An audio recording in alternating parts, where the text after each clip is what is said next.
Hi everybody, Kat here. Welcome to my channel. Today we're going to be painting a birch Christmas candle. I'm going to go through a list of my supplies first and then we can get started.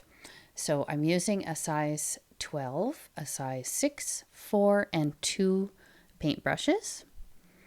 And I'm using my Fabriano Artistico 100% cotton 5x7 watercolor pad. It's quite handy.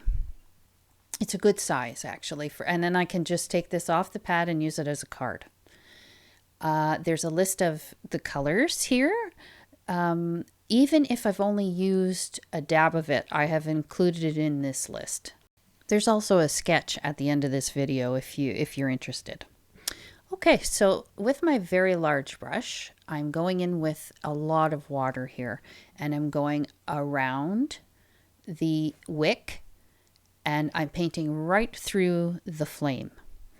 I would like everything quite wet, and I go almost to the edge of the paper. You can go right to the edge. As long as your water is crystal clear, that won't be a problem. So I'm just going to come down the sides of the candle, and I'm also going to do the holly and what will be the sprig of pine branch. And the reason I'm doing this is because I would like the under painting to have to fade out. I want it to be larger than the actual painting of the leaves, of the holly leaves. And that's because anytime you have an object in front of another object, you're going to have a slight reflection of that color onto it. So that's why I'm doing this. You don't have to do this, but I think it adds to the ambiance of the painting. I'm just going around the little berries there. I don't want to wet those because I don't want those to be green. If I can prevent it, I will. And I have to paint the outside of that flame. And I'm choosing Indian yellow here. It's quite deep. It's almost an orangey yellow. It's very warm. And I'm going around this flame without exactly doing the center. It doesn't really matter because the center is so bright that I don't think you can see it really with the naked eye. There's many ways to paint candles, by the way, so this is the one I chose for today. So I'm softening it out. So what I want to do is cause this deep yellow to spread right out, because later I'm going to go in with a dark color and it's going to overlap that so that it looks like the candle is casting this yellow glow onto everything. This is the trickiest part of the painting, I would say. The rest is a breeze. So I have a dab of orange here, just a slight dab, and I end up regretting how dark it is. So if you don't have this, you don't have to use it. Just go in with another layer of your deep yellow. So I dab that into the bottom. If you look at a flame, a photo of a flame, you'll see that sometimes it's even blue around this area. I didn't include that. I just wanted to simplify it. And this is cadmium yellow that I'm using here, and I'm going to add some, like a little bit of an edge to this flame, just so you can decipher the actual flame from the glow. That's the only reason I put that there. And then I go over the orange with this cadmium yellow just to tame it a little bit. It was a little bit of like a pinky orange, so I didn't want that. I wanted this to be really warm. So it's spreading a little bit too much for my liking, so I'm stopping it. I have a thirsty brush and I'm wiping up that paint. I'm sopping it up. And I'm going to add in a bit more because the paper's a bit drier now that I've sopped up the wet paint. So it's a bit more where I want it. So but this is the beauty of watercolor. You have to give in to it sometimes because it is out of your control when you're painting wet on wet. So I'm just adding to that glow, and I fuss with this for quite a little bit. And just make sure if you're fussing that your paint is still wet. If your paper is starting to dry, don't touch it, because it's going to make all kinds of funny streaks and you're just going to regret it, and you're probably going to want to start over again. So this is just the tip of the flame. Like the sides, I just wanted you to be able to decipher the flame from the glow in the background. It'll be a lot more apparent when we actually paint in the background. And now I'm wetting the birch, the stump, I guess, that was used to make this candle. And I want this all to be wet because the first layer of paint that I put on, I want it to have very soft effects. So I'm using a small brush here. If I stop waving my hand around, I can tell you what size it is. I think that's my size 4.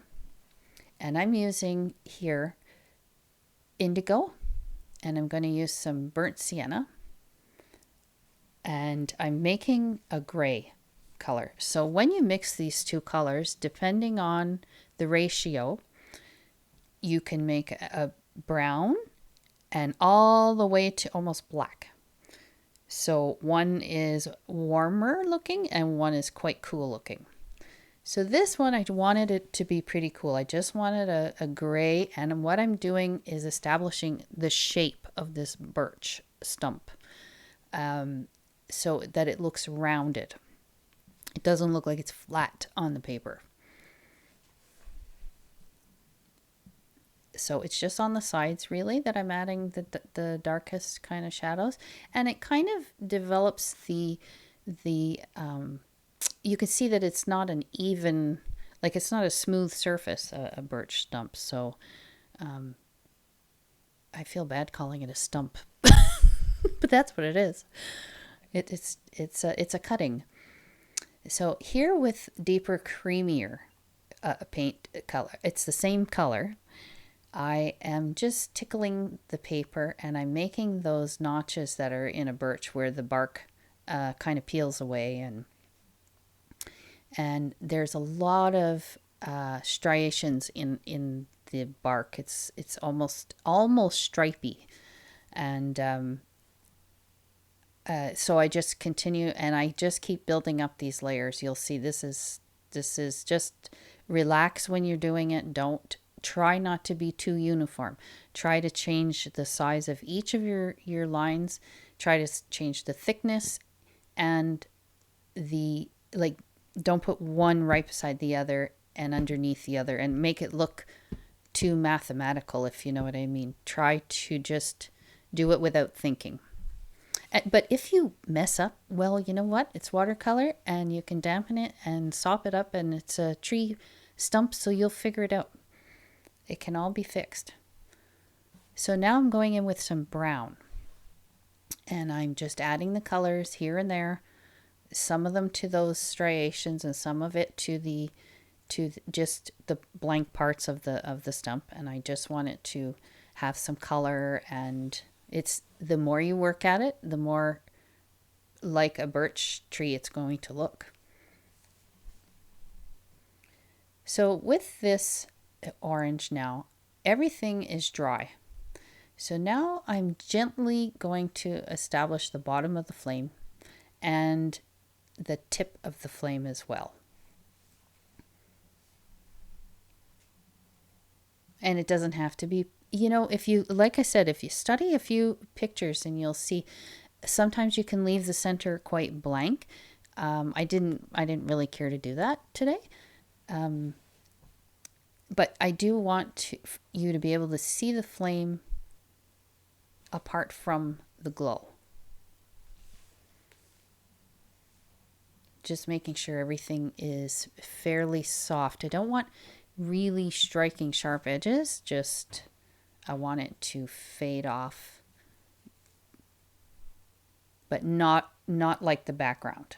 Just soft, to give it a warm glow. Now for the wick, I did mix the burnt sienna and the indigo to the point where it was black. So you need the indigo, a lot of indigo, and a little bit of like the ratio is more indigo, less burnt sienna. And that's just the wick. And on the top of the wick, there's a little spot there where the reflection of the candle casts a light. So try to include that because it kind of adds a little something to it. And again, I'm going back into my birch and I'm deepening what's already there so that they look like it's gouged a little bit in some areas. And so when something is deeper, it's going to cast a shadow on the lighter part. So that's what I'm doing here. And as I said, you can do this for a really long time, and sometimes the longer you do it, you can overwork things. But you'll see, I don't like what I've done right here, and later I am going to fix it because I don't like what I did there. So you always have that opportunity. It's not so much that I didn't like it. I thought it was a bit too dark, and it is a card that I'm working on. I'm not working on a piece that I'm selling to somebody. So I just didn't want to be here for 3 hours to make this card.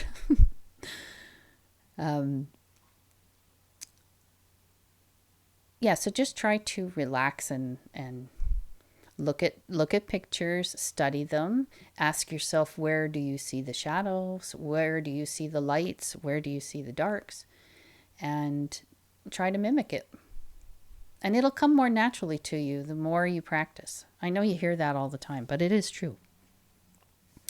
So I'm mixing several greens here. I'm mixing my sap green, two, and my hooker's green. And I am starting off with the sap green to paint these holly leaves. And they're not like ultra realism. They're just holly leaves. So I'm going in with this layer, and I changed my brush there. That's what you just saw. I'm going in with this layer, and then I'll drop in a couple of darks, and then we're done. We call it a day, because everybody knows that this is a holly leaf. And right there where the berries are, I'm adding a bit of dark because it would be darker there because the berries would cast a bit of a shadow on them. And they grow out from where the berries are. And that side of the holly would be a bit darker because the candle would be casting light on the top part of the holly leaf. So when you're stuck and you don't know what to do about your lights and darks, really just put your brush down and look around you and see how the light casts on the items on your table, and you'll start to understand a little bit more. You'll become more aware of things around you. And so then when you're painting, you won't have a problem. It'll come to you more naturally. You'll say, oh, there's a candle light there, so there must be light here. And there must be shadow here. And sometimes by adding a shadow in the tip of that last holly leaf, it tells you that it's kind of turned over a little bit. But as I said, I'm not really aiming for that here. I'm just trying to get this to not look flat. I don't want it to look flat. And here I'm painting the kind of the woody part of the pine branch. And the first layer of green is called yellow green. It's a color that I happen to dislike quite a bit. I don't know why. I just don't like it. And yellow green is pretty opaque, so it is a good green to use when you're trying to paint over a color that's already there. And a lot of yellows are semi-opaque. And so those things are kind of fun to learn about, because you'll start to understand why some of your paintings take on like a heavy, muddy look, or they lose the light. And that's why, because if you're painting with an opaque color, or a color that's not entirely transparent, that will happen to you. So those things are interesting to learn. So yes, yellows are hard to find transparent. There's a couple out there, but it works in your favor sometimes. That's what you want. So I keep going in with different shades of green. So I start with the yellow green, then I go to sap green, and then I go to hooker's green. And by adding these layers of color, you'll add depth to this pine branch. So this is burnt sienna and the, indigo. And it's very watery. I've added, you see that little puddle? That's watery. So I'm just adding a slight glaze to this because it's looking a tiny little bit too white. And so this is, I'm just dabbing it here and there, mostly on the sides and very, very lightly in the front because I still want the sides to look rounded. And a little bit deeper and darker by the Christmas, the greenery down at the bottom, because that would be darker down there because it's casting a shadow. And I go in a little bit there to even darken it even a little bit more. So just so that leaf stands out a little better from its background. I mean, you're the artist, so you can make these decisions, right? Doesn't matter. This is not from a picture, so I haven't got a picture to go by. But I did draw you out a sketch, like I said, so it's at the end of the video. And see, I just faded that off a little bit because I found it a little. That was the one thing I really didn't like that was bothering me. All right, so now with a small brush, take some water and wet the berries. And I have some scarlet red here. And I just dab it in. And then I try to leave a little bit of white space for the light, but I think I forget on one of them. And so I said, forget it. I'm just going to paint it in with white paint.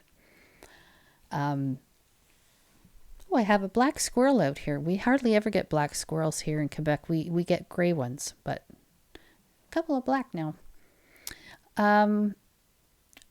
Okay, yeah, so that's scarlet red. Sorry for the distraction.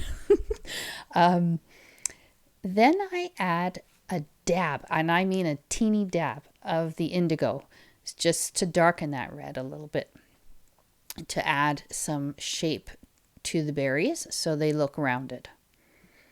Okay, here's the big scary part. So we're going to paint in the background here. And you're going to wet halfway into the Indian yellow. See where my brush is going? So you're going to go halfway into, don't touch your actual flame. And with very deep indigo and Payne's gray, I mixed the two because I really like the shade of my Payne's gray. This one is Winsor and Newton, and it's quite blue, and I just like it for a nightshade. So I'm a little bit timid here because I don't want to ruin my whole card, right? And then I say, you know what? This is just a piece of paper and I could just start all over again. It's no big deal. So I know that's going to be quite light. So I'm going in with thicker, creamier paint right there. And I'm being quite gentle because where I want the sharp edge is underneath the flame. But everywhere else, I don't want a sharp edge. I want it to look like the glow from the flame is on the wall or whatever it is behind, whatever it is that we're painting on the background. So I make sure I have soft edges everywhere except underneath that flame. So as long as your paper is wet, you can keep going in with color and adjusting the value. Okay, so this is why I spent so long on this. Now, this is something to learn. When it's creeping over to, it's creeping to places I didn't want it to go. It was coming a little too close to the flame. So I took a wet, thirsty brush and I just sop it up. Don't put water there because that will push the paint away. And in very soon, I'm going to use that technique. And that's a good technique to learn. So now you see on the left side, it's coming too close. So I am going to take some water very soon that near the flame. I'm just softening edges here. So on the left side of that flame, you see it's encroaching. So I'm going to wipe that up. And then I'm going to use some water to push back at it. So it's like a game of the tug of war thing. So if you have water will push. If you've got more water on the left, it's going to push to the right. And if you've got more water on the right, it's going to push to the left. So it's a little game. So, okay, so here, I'm going to do it very soon. I'm going to use that water to push away the dark blue paint from the candle flame. Because look, it's almost touching now, and that's not something I wanted.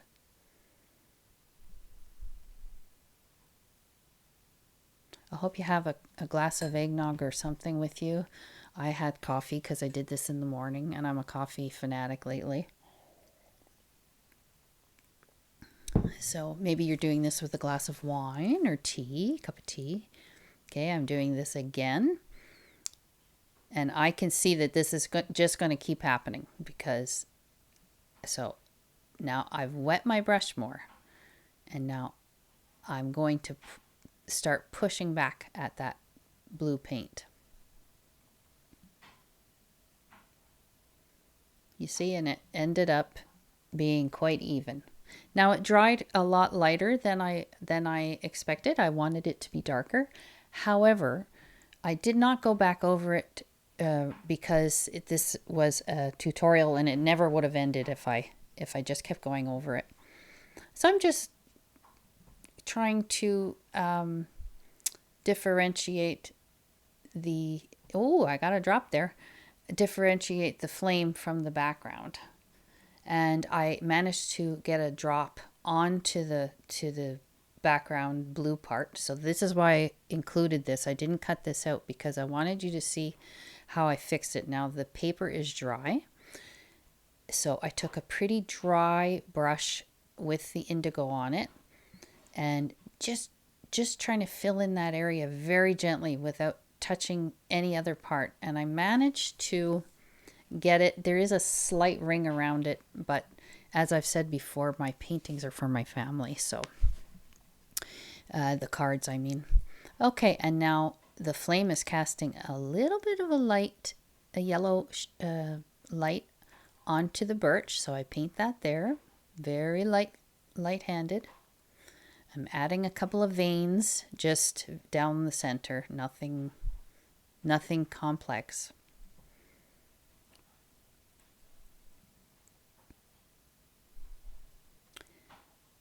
And that's with hooker's green.